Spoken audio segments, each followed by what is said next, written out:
get this light bar in is more of a project than we initially anticipated. So Chuck over there, he's ripped off the entire front bumper here. So this is what needed to be done to get to that point. I think it looks pretty cool like this. It would be off-road capable like this, that's for sure, with this approach angle right here. A little better than with the stock bumper on there. But obviously we're not gonna keep it like that. We're gonna put everything back, and then the light is supposed to go under here. It's gonna sit somewhere about in this height right here, in between the fog lights that are in the bumper. Today, Sketch Monkey project number 1, 2, 3. I gouged my head already. Feels like I did. I crawled up underneath here and banged it into the bumper. I need to get this plastic visual deterrency panel out of here. All right, just a bit of disassembly and we're where I needed to be. Now that I can get at this plastic thing, since it's probably the first thing that they put into the bumper, I wasn't really sure that I was going to have to take every single piece of this apart in order to get it apart. But hey, that's what you got to do. Sometimes you got to suck it up, because how was I going to get to those besides no other way except for taking the entire bumper completely apart? But that's okay. I'm used to doing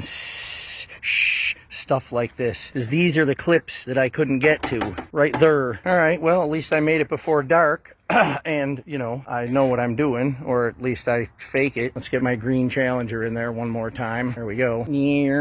All right, now that they've got this 65-piece bumper all back assembled, and I have the center line of the light mark and the center line of the grill. That's what those blue dots are. And these are the brackets I'm going to use. I think what I'm going to do, instead of modifying the bracket, bending, welding, drilling a hole, I think I'm going to just break out my wig melder and weld these brackets to this brace. It doesn't matter if I burn the paint a little bit. It's hidden. You can't see it. And of course, because I'm a perfectionist freak, I will touch it up. Looks like it'll work. At least the engineers thought about me when they designed this, instead of making it so you have to take a whole wiring harness off. Because this thing was quite a few pieces. Quite a pile of parts and bolts and fasteners. That should do it. I mean, it's not like we're going to be towing the truck from these brackets. So, gonna finish spiffing up the wiring here. Run it through the door jamb, tape it, and tie it onto the oh god handle.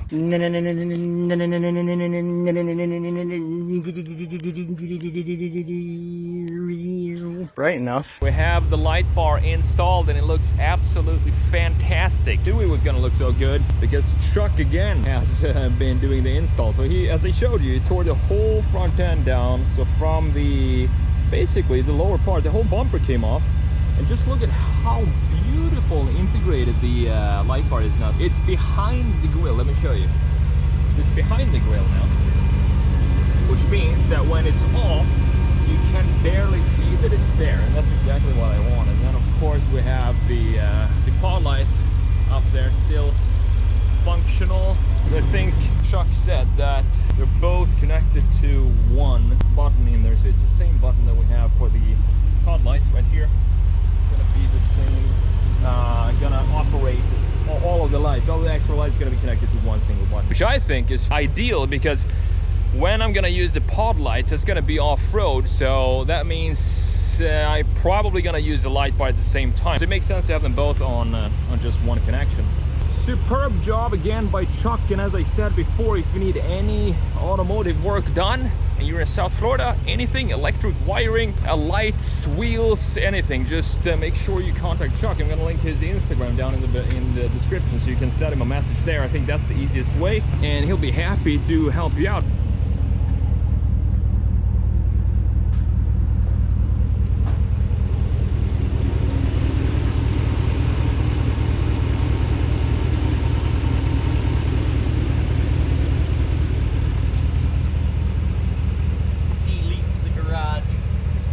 Wait.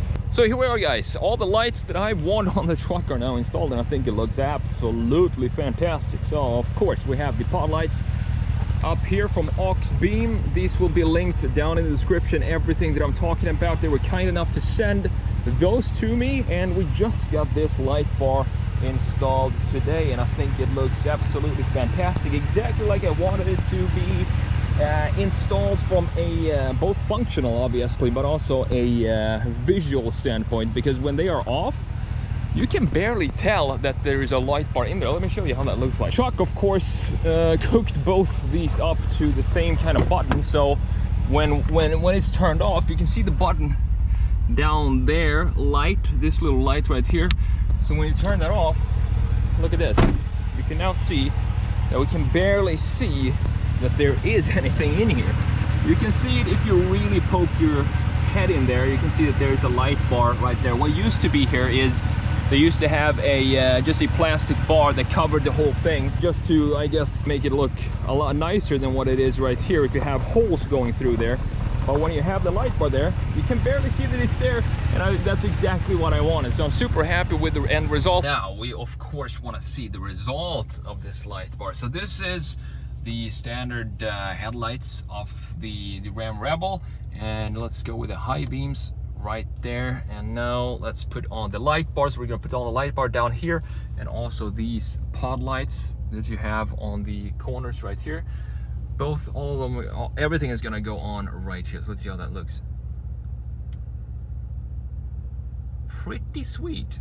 We might have to angle these pod lights a little bit further forward because they're pretty much right in the ditch now.